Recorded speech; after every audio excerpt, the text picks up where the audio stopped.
Hi hello friends, welcome back to my YouTube channel Deepika food recipe.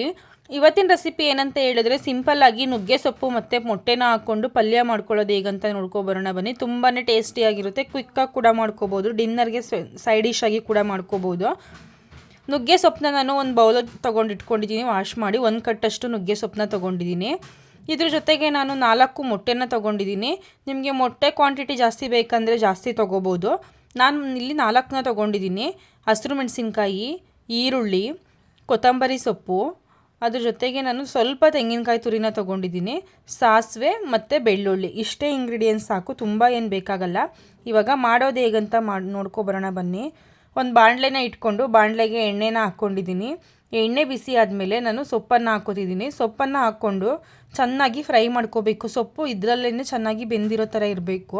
ಯಾಕಂತ ಹೇಳಿದ್ರೆ ಮೊಟ್ಟೆ ಹಾಕಿದ್ಮೇಲೆ ಸೊಪ್ಪು ಚೆನ್ನಾಗಿ ಬೇಯೋದಿಲ್ಲ ಅಲ್ವಾ. ಹಾಗಾಗಿ ಫಸ್ಟು ಸ್ವಲ್ಪ ಎಣ್ಣೆ ಹಾಕ್ಕೊಂಡು ಬರೀ ಸೊಪ್ಪನ್ನೇ ಫ್ರೈ ಮಾಡಿ ಎತ್ತಿಟ್ಕೋಬೇಕು. ಒಂದು 5 ನಿಮಿಷ ಚೆನ್ನಾಗಿ ಫ್ರೈ ಮಾಡಿಕೊಂಡ್ರೆ ಸೊಪ್ಪು ಕೂಡ ಬೇಗನೆ ಫ್ರೈ ಆಗೋಗುತ್ತೆ. ಮೀಡಿಯಮ್ ಫ್ಲೇಮಲ್ಲೇ ಇಟ್ಕೊಂಡು ಮಿಕ್ಸ್ ಮಾಡ್ಕೋತಾ ಫ್ರೈ ಮಾಡ್ಕೋಬೇಕು. ನೋಡಿ, ಈ ರೀತಿ ಫ್ರೈ ಆಗುತ್ತೆ. ಫ್ರೈ ಆದಮೇಲೆ ಸೊಪ್ಪು ಕಡಿಮೆ ಕೂಡ ಆಗುತ್ತೆ. ಇಷ್ಟು ಫ್ರೈ ಆದರೆ ಸಾಕಾಗುತ್ತೆ. ಫ್ರೈ ಆಗಿರೋ ಅಂಥ ಸೊಪ್ಪನ್ನು ನಾನು ಇವಾಗ ಒಂದು ಬೌಲ್ಗೆ ಎತ್ತಿಟ್ಕೊತಿದ್ದೀನಿ. ನುಗ್ಗೆ ಸೊಪ್ಪು ತಿನ್ನೋದ್ರಿಂದ ಹೆಲ್ತ್ ಬೆನಿಫಿಟ್ ತುಂಬಾ ಇದೆ. ಹಂಗಾಗಿ ತಿನ್ನಬೇಕು, ತುಂಬಾ ಒಳ್ಳೇದಲ್ವ. ಮತ್ತು ಮಕ್ಕಳಿಗೆ ಸೊಪ್ಪನ್ನ ಕೊಟ್ಟರೆ ಡೈರೆಕ್ಟಾಗಿ ತಿನ್ನಲ್ಲ, ಮೊಟ್ಟೆ ಜೊತೆ ಹಾಕ್ಕೊಟ್ರೆ ತಿಂತಾರೆ. ಈಗ ಸೊಪ್ಪನ್ನೆಲ್ಲ ಎತ್ತಿಟ್ಕೊಂಡು ಅದೇ ಬಾಣಲಿಗೆ ನಾನು ಮತ್ತೆ ಸ್ವಲ್ಪ ಎಣ್ಣೆನ ಹಾಕ್ಕೊಂಡು, ಎಣ್ಣೆ ಬಿಸಿ ಆದಮೇಲೆ ಸಾಸಿವೆನ ಹಾಕ್ಕೊಂಡಿದ್ದೀನಿ. ಸಾಸಿವೆ ಹಾಕ್ಕೊಂಡು ಅದ್ರ ಜೊತೆಗೇ ನಾನು ಬೆಳ್ಳುಳ್ಳಿನ ಹಾಕ್ಕೊಂಡಿದ್ದೀನಿ. ಒಂದು 3-4 ಎಸ್ಲಷ್ಟು ಬೆಳ್ಳುಳ್ಳಿನ ಚಚ್ಕೊಂಡು ಹಾಕ್ಕೊಂಡಿದ್ದೀನಿ, ಟೇಸ್ಟ್ ಚೆನ್ನಾಗಿರುತ್ತೆ ಅಂತ ಹೇಳಿ. ಬೆಳ್ಳುಳ್ಳಿನ ಹಾಕ್ಕೊಂಡು ಬೆಳ್ಳುಳ್ಳಿ ಕೂಡ ಫ್ರೈ ಮಾಡ್ಕೋಬೇಕು. ಚೆನ್ನಾಗಿ ಫ್ರೈ ಮಾಡ್ಕೊಂಡ್ಮೇಲೆ ಇದಕ್ಕೆ ನಾನು ಹಸಿರು ಮೆಣಸಿನ್ಕಾಯಿನ ಹಾಕೋತಿದ್ದೀನಿ. ನಾನು ಖಾರಕ್ಕೆ ಅಂತೇಳಿ ಒಂದು 4-5 ಹಸಿರು ಮೆಣಸಿನ್ಕಾಯಿ ತೊಗೊಂಡಿದ್ದೀನಿ. ಖಾರ ಇರಲಿಲ್ಲ, ಹಾಗಾಗಿ ನೀವು ಖಾರ ಇರೋ ಮೆಣಸಿನ್ಕಾಯಿ ಆದರೆ ಕಡಿಮೆ ತೊಗೊಳ್ಳಿ, ನೋಡಿ ತೊಗೊಳ್ಳಿ, ನಿಮಗೆ ಎಷ್ಟು ಕ್ವಾಂಟಿಟಿ ಮಾಡ್ತೀರೋ ಅದಕ್ಕೆ ಎಷ್ಟು ಬೇಕಾಗುತ್ತೆ ಅಂತ ಹೇಳಿ. ಹಸಿರು ಮೆಣಸಿನ್ಕಾಯಿನ ಹಾಕ್ಕೊಂಡು ಚೆನ್ನಾಗಿ ಫ್ರೈ ಮಾಡ್ಕೋಬೇಕು. ಹಸಿರು ಮೆಣಸಿನ್ಕಾಯಿ ಫ್ರೈ ಆದರೆ ಖಾರನೂ ಕಡಿಮೆ ಇರುತ್ತೆ ಮತ್ತು ಟೇಸ್ಟ್ ಕೂಡ ತುಂಬಾ ಚೆನ್ನಾಗಿರುತ್ತೆ. ಹಸಿರು ಮೆಣಸಿನ್ಕಾಯಿ ಫ್ರೈ ಆದಮೇಲೆ ಈಗ ಇದಕ್ಕೆ ನಾನು ಒಂದು ಮೀಡಿಯಮ್ ಸೈಜು ಈರುಳ್ಳಿನ ಸಣ್ಣದಾಗಿ ಹೆಚ್ಕೊಂಡಿದ್ದೀನಿ. ಈ ಆಮ್ಲೆಟಿಗೆಲ್ಲ ಹೆಚ್ಕೋತೀವಲ್ವ, ಆ ರೀತಿ ಹೆಚ್ಕೊಂಡಿದ್ದೀನಿ. ಈರುಳ್ಳಿನ ಹಾಕ್ಕೊಂಡು ಕಲರ್ ಚೇಂಜ್ ಆಗೋವರೆಗೂ ಚೆನ್ನಾಗಿ ಫ್ರೈ ಮಾಡ್ಕೋಬೇಕು. ಈರುಳ್ಳಿ ಕಲರ್ ಚೇಂಜ್ ಆಗಿ ಫ್ರೈ ಆಗಿದ್ದರೆ ಚೆನ್ನಾಗಿ ಬೆಂದಿರುತ್ತೆ. ನೋಡಿ, ಇವಾಗ ಚೆನ್ನಾಗಿ ಫ್ರೈ ಮಾಡ್ಕೋತಾ ಇದ್ದೀನಿ. ನಾವು ತಿಳಿಸಾರು, ರಸಮ್ಮು ಈ ರೀತಿ ಮಾಡ್ಕೊಂಡಾಗ ಸೈಡ್ ಡಿಶ್ ಆಗಿ ಈ ರೀತಿ ಪಲ್ಯನ ಮಾಡ್ಕೋಬೋದು. ಈರುಳ್ಳಿ ಫ್ರೈ ಮಾಡ್ಕೋಬೇಕಾದ್ರೇ ಇದಕ್ಕೆ ಸ್ವಲ್ಪ ಅರಿಶಿನ ಪುಡಿನ ಹಾಕ್ಕೊಂಡಿದ್ದೀನಿ. ಇಷ್ಟ ಇದ್ದರೆ ಹಾಕ್ಕೊಳ್ಳಿ, ಬೇಡ ಅಂತ ಹೇಳಿದ್ರೆ ಸ್ಕಿಪ್ ಕೂಡ ಮಾಡ್ಕೋಬೋದು. ನಾನು ಸ್ವಲ್ಪ ಹಾಕ್ಕೊಂಡಿದ್ದೀನಿ. ಅರಿಶಿನ ಪುಡಿನ ಹಾಕ್ಕೊಂಡು ಈರುಳ್ಳಿನ ಫ್ರೈ ಆಗೋಕ್ಕೆ ಇಟ್ಟಿದ್ದೀನಿ. ಆವಾಗ ನಾನು ಮೊಟ್ಟೆನ ಒಡೆದಿಟ್ಕೊಂಡಿದ್ದೆ ಅಲ್ವಾ, ಅದನ್ನ ಸ್ವಲ್ಪ ಬೀಟ್ ಮಾಡ್ಕೋತಿದ್ದೀನಿ. ಈ ಉಂಡೆ ಮೊಟ್ಟೆನ ಹಾಕಿದ್ರೆ ಮಿಕ್ಸ್ ಮಾಡಬೇಕಾದ್ರೆ ಅದು ಕರೆಕ್ಟಾಗಿ ಮಿಕ್ಸ್ ಆಗೋಲ್ಲ. ಈ ಥರ ಸ್ಪೂನಲ್ಲಿ ಬೀಟ್ ಮಾಡ್ಕೊಂಡು ಹಾಕ್ಕೊಂಡ್ರೆ ಫ್ರೈ ಆಗಬೇಕಾದ್ರೆ ಎಲ್ಲ ಹೊಂದ್ಕೊಳ್ಳೋ ಥರ ಫ್ರೈ ಆಗುತ್ತೆ ಅಂತ ಹೇಳಿ ಸ್ಪೂನಲ್ಲೇ ಬೀಟ್ ಮಾಡ್ಕೋತಿದ್ದೀನಿ. ನೀವು ಬೀಟರಲ್ಲಿ ಕೂಡ ಬೀಟ್ ಮಾಡ್ಕೋಬೋದು, ಸ್ಪೂನಲ್ಲಿ ಕೂಡ ಚೆನ್ನಾಗಿ ಬೀಟ್ ಮಾಡ್ಕೋಬೋದಲ್ವಾ. ಹಾಗಾಗಿ ನಾನು ಸ್ಪೂನಲ್ಲೇ ಮಾಡ್ಕೊಂಡಿದ್ದೀನಿ. ಮೊಟ್ಟೆ ಕೂಡ ಬೀಟ್ ಮಾಡ್ಕೊಂಡು ರೆಡಿ ಆಯಿತು. ಈರುಳ್ಳಿ ಕೂಡ ಫ್ರೈ ಆಗಿತ್ತು, ಇನ್ನು ಸ್ವಲ್ಪ ಫ್ರೈ ಆಗಬೇಕಿತ್ತು, ಹಾಗಾಗಿ ಹಾಗೆ ಮಿಕ್ಸ್ ಮಾಡ್ಕೋತಾ ಇದ್ದೆ. ಇವಾಗೆಲ್ಲ ನುಗ್ಗೆ ಸೊಪ್ಪು ಸಿಗೋದೇನೆ ಕಡಿಮೆ.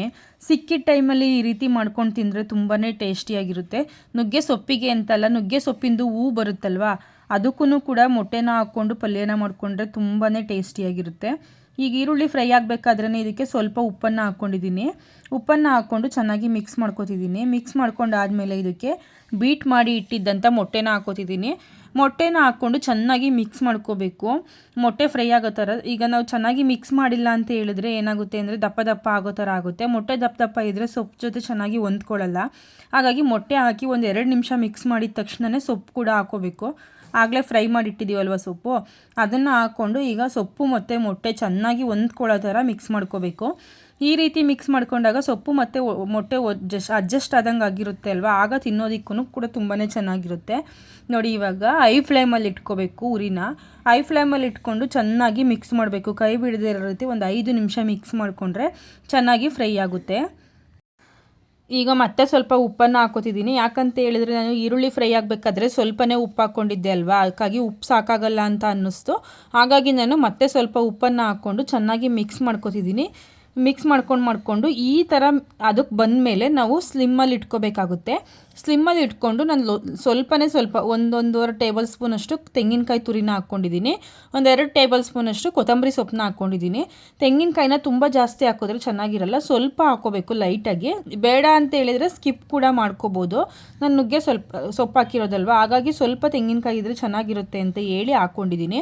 ತೆಂಗಿನಕಾಯಿ ಮತ್ತು ಕೊತ್ತಂಬರಿ ಸೊಪ್ಪನ್ನ ಹಾಕಿ 1-2 ನಿಮಿಷ ಚೆನ್ನಾಗಿ ಮಿಕ್ಸ್ ಮಾಡಬೇಕು. ಮೀಡಿಯಮ್ ಫ್ಲೇಮಲ್ಲೇ ಇಟ್ಕೊಂಡು ಚೆನ್ನಾಗಿ ಮಿಕ್ಸ್ ಮಾಡಿಕೊಂಡ್ರೆ ನುಗ್ಗೆ ಸೊಪ್ಪು ಮತ್ತು ಮೊಟ್ಟೆದು ಎಗ್ ಬುರ್ಜಿ ರೆಡಿಯಾಗಿರುತ್ತೆ. ತುಂಬಾ ಟೇಸ್ಟಿಯಾಗಿರುತ್ತೆ. ಒಂದು ಸಾರಿ ಟ್ರೈ ಮಾಡಿ ಹೇಗಿರುತ್ತೆ ಅಂತ. ನುಗ್ಗೆ ಸೊಪ್ಪು ಸಿಕ್ತಾಗಂತೂ ಈ ಚಾನ್ಸ್ನ ಮಿಸ್ ಮಾಡ್ಕೊಳ್ಳೇಬೇಡಿ. ಅದು ಲಾಸ್ಟಲ್ಲಿ ಈ ರೀತಿ ಮಿಕ್ಸ್ ಮಾಡಿದಾಗ ತಳ ಬಿಡೋ ಥರ ಆಗಿರುತ್ತೆ ಅಲ್ವಾ, ಆವಾಗ ನಿಮಗೆ ಗೊತ್ತಾಗ್ಬಿಡುತ್ತೆ ಅದು ಬೆಂದಿದೆ, ರೆಡಿಯಾಗಿದೆ ಅಂತ ಹೇಳಿ. ಈ ನುಗ್ಗೆ ಸೊಪ್ಪು ಮತ್ತು ಮೊಟ್ಟೆ ಪಲ್ಯದ ರೆಸಿಪಿ ನಿಮಗೆ ಇಷ್ಟ ಆಗಿದ್ದರೆ ನನ್ನ ಚಾನಲ್ನ ಸಬ್ಸ್ಕ್ರೈಬ್ ಮಾಡ್ಕೊಳ್ದೇ ವಿಡಿಯೋ ನೋಡ್ತಿದ್ರೆ ಸಬ್ಸ್ಕ್ರೈಬ್ ಮಾಡ್ಕೊಂಡು ವಿಡಿಯೋ ನೋಡಿ. ವಿಡಿಯೋ ಇಷ್ಟ ಆಗಿದ್ದರೆ ಲೈಕ್ ಮಾಡಿ, ಶೇರ್ ಮಾಡಿ, ಕಮೆಂಟ್ ಮಾಡಿ. Thanks for watching. ಸಿಗೋಣ ನೆಕ್ಸ್ಟ್ ವಿಡಿಯೋದಲ್ಲಿ. ವಿಡಿಯೋ ಇಷ್ಟ ಆಗಿದ್ದರೆ ನಿಮ್ಮ ಫ್ಯಾಮಿಲಿ ಫ್ರೆಂಡ್ಸ್ ಕೂಡ ಶೇರ್ ಮಾಡಿ.